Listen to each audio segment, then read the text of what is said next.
Bismillahirrahmanirrahim. Assalamualaikum warahmatullahi wabarakatuh.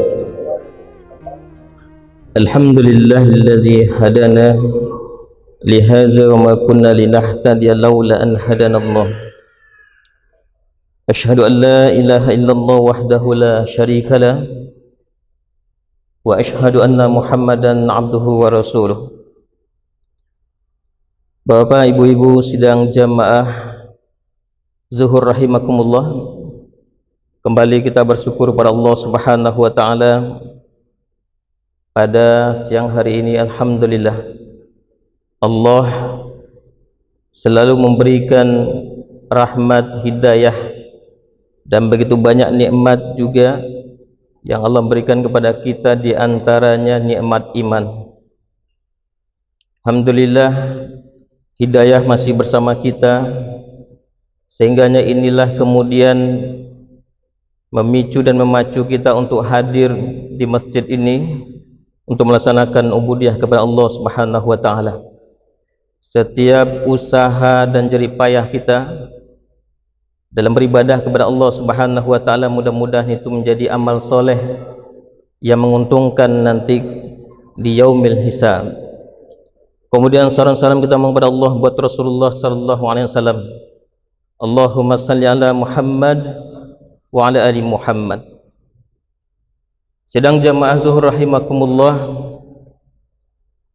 pada waktu yang singkat ini kita akan membahas tentang hadis arba'in yang ke-36, di mana didahului dengan ayat surat Al-Hujurat ayat 10.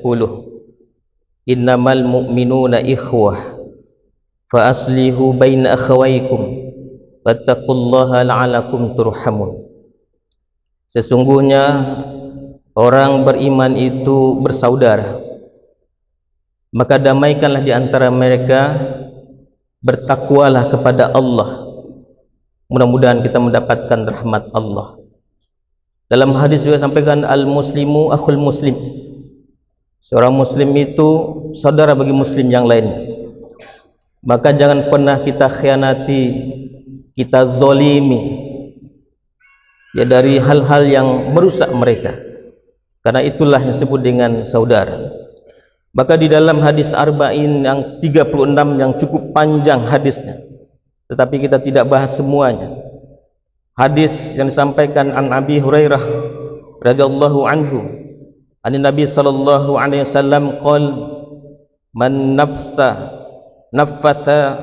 an mu'min qurbatan min qurrabid dunya nafasallahu anhu qurbatan min qurrabi yaumil qiyamah.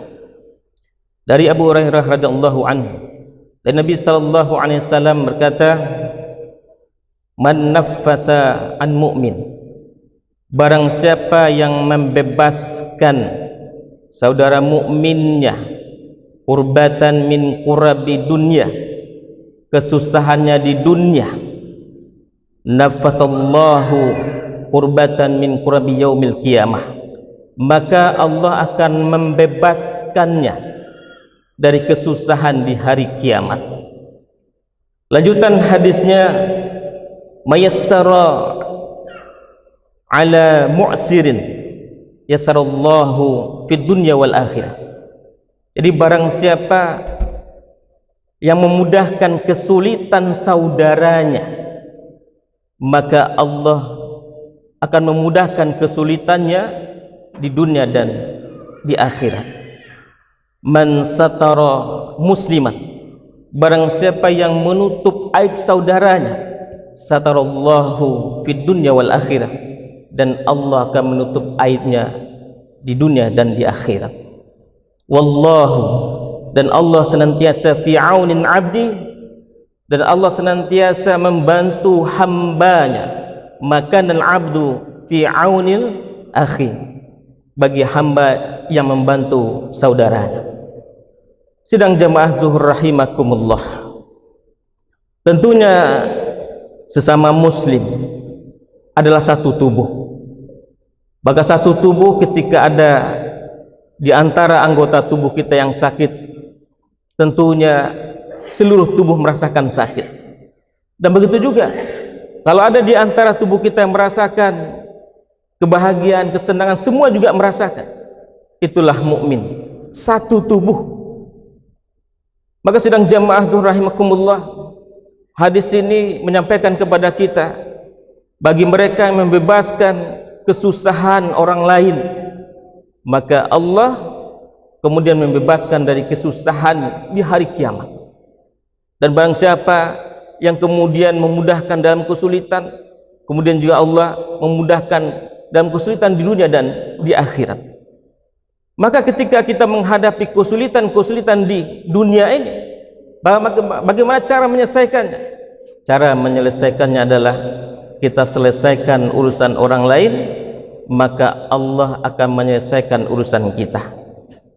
Siapa yang lebih baik menyelesaikan urusan selain daripada Allah Subhanahu wa ta'ala? Maka ini jaminannya. Maka alhamdulillah, kemarin penceramah mendapatkan kesempatan untuk mengantarkan atau menyalurkan bantuan kita untuk rakyat Palestina. Penceramah langsung mengantarkan ke sana, walaupun tidak sampai ke Palestina, ke Gaza, tetapi tempat kamp-kamp pengungsian di Suriah, Damaskus. Dan begitu banyak saudara kita Palestina yang mengungsi di sana. Ada sekitar 230.000 orang yang mengungsi dari Gaza, dari Palestina. Kenapa? Karena mereka tidak bisa kembali. Kemudian alhamdulillah, kita dari Sumatera Barat ini kita bawa dana sekitar 1,3 miliar untuk membantu mereka. Dan luar biasa, memang sangat memperhatikan sekali saudara kita yang ada di sana. Mereka berada di pengasingan dan kemudian mereka tidak punya hak sama dengan pribumi yang di sana. Mereka dibatasi dalam bekerja. Mereka tidak bebas bekerja. Pendapatan mereka dalam sebulan hanya sekitar $30 saja. Maka kalau kita uangkan hanya sekitar 800 atau 900 ribu, apa bisa hidup? Maka mereka kemudian dari uluran tangan saudara-saudaranya kemudian membantu mereka dalam kehidupannya.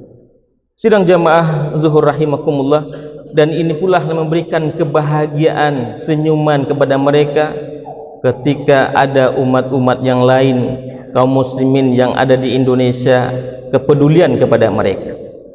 Mungkin kita tidak bisa membantu secara materi yang banyak, tapi bentuk kepedulian kita kepada mereka menghilangkan kesulitan-kesulitan mereka, karena kita berharap agar kesulitan kita di dunia dan di akhirat ini juga Allah berikan kemudahan-kemudahan itu. Sidang jamaah zuhur rahimakumullah, begitu banyak juga lagi saudara-saudara kita yang berada di Libanon, di Mesir, dan juga di Yordan. Ini masyarakat Palestina berada di sekitar negara yang dekat dengan Palestina. Mereka juga kita berikan kurban. Pemerintah Provinsi Sumatera Barat juga memberi kurban beberapa sapi untuk saudara kita di Palestina.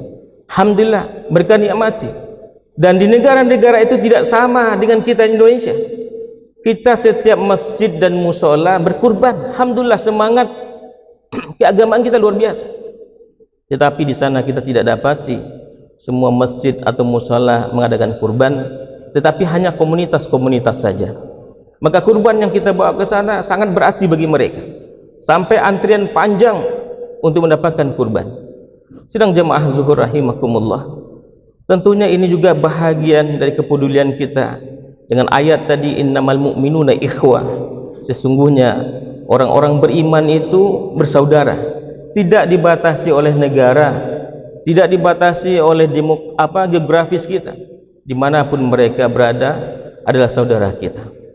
Maka oleh sebab itu, inilah yang kemudian memotivasi kita untuk peduli dengan sesama kita. Maka Allah membantu bagi mereka yang membantu saudaranya. Wallahu fi aunil abdi ma kana fi auni akhi. Allah akan membantu umatnya, hambanya, ketika dia membantu saudara.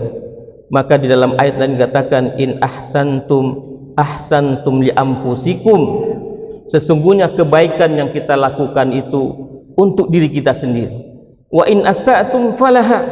Begitu juga ketika kita melakukan keburukan, keburukan itu juga datang kepada kita.